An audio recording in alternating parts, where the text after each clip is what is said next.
Welcome to another episode of Beyond the Plate. It's smashing and it's good. And it has Chef Amrita Raichand and me, Rishike. And I must forewarn you, delicious that this episode might be. We're going to take a bit of a sabbatical after this one. Amrita is going off on some travels. So am I. The travel bug has bitten us. And we come back snowed over with some work we've got to take care of. But, well, fingers crossed. Hoping that we'll be back soon after this brief sabbatical. Yeah, I live for my audiences. I cook for them. So when I see questions and when I see that I'm not answering them, it really starts, bothering me. So I'm always happy when we do a good question answer session. So we cover everybody's questions. This is Ryland. Amrita, during the festive season in particular, I end up having lots of sweets and snacks. I tend to skip meals. Is there any practice that I should try not to skip meals, but yet enjoy the festive food? I don't know, put an alarm. Well, the old-fashioned way. It has to always be in your system.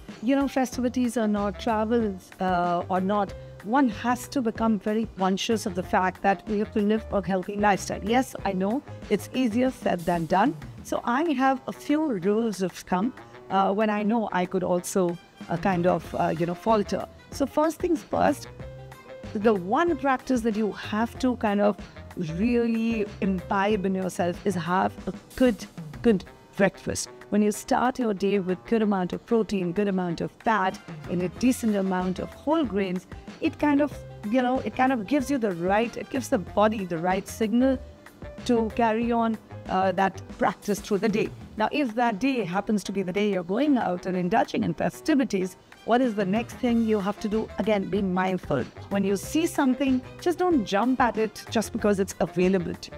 Focus on the textures and the aromas and the taste. And, use your calories mindfully. Enjoy those calories that really make it count for your body and your soul. And also the other trick is have smaller portions. When I'm, faced with a plethora, a beautiful variety of dishes, I just go for it all, but I go for one bite each. So try that practice. I'm pretty sure it'll help you. It's the other Will, and it's not Will Smith. It's willpower. Absolutely. Something I need to build as far as food is concerned. Never stop at one. It's always been my motto in life, but you must stop at one is what Amrita says. Okay, this is Janvi. Interesting question. Amrita, how can we use fermented ingredients? For example, miso or kimchi to add depth of flavor to our soups or stews. Nice, Janvi. In India, we don't really end up using so many of these fermented ingredients. And now, what is miso? Miso, kimchi, all of these ingredients actually, now that I think about it, we must try and use more often than we do because A, it adds a beautiful umami flavor, nice rich depth of flavor for dishes. And secondly, they're also fairly healthy. Okay, now what is miso? It's typically made it's a paste made with fermented soybeans, rice or barley. So it's great to use in soups, but here a little check because very often people, can't figure out how to use miso. Now it kind of gets a little cakey, so you have to add it to a small amount of warm water just before adding it to the soup. That will help it from clumping up. Also, add it right in the end because you don't want to lose out on its beneficial, probiotics if you, add it right in the beginning and then keep holding it. Now, so what can you do with it? You can make your miso soup. You can add it to veggie soups. Abroad, it's very, very popular with non-vegetarian, but trust me, a nice vegetable soup with some miso is brilliant too. Now, kimchi. What is kimchi? It's a nice Korean fermented vegetable. We usually have it in Chinese restaurants, right? We keep picking on it. But trust me, you can definitely include it in your diet by, just pickling up some cabbage or some radish. It's nice and spicy. What you can do is you can directly add it to soups and stews again, or even sandwiches. It's amazing. So, just be creative. The kimchi juice is also a nice addition towards the end. If you want to use it in some Indian vegetable also, you can just throw it in for that little extra kick. It's strange that you could say this. Strange but yet beautiful. But kimchi has so many other uses. I went to a Chinese restaurant the other day, and even before the starters came on, along with our beverages, which is our drinks, our alcohol or non-alcoholic drinks, they served us kimchi as opposed to peanuts or chips or any of those things.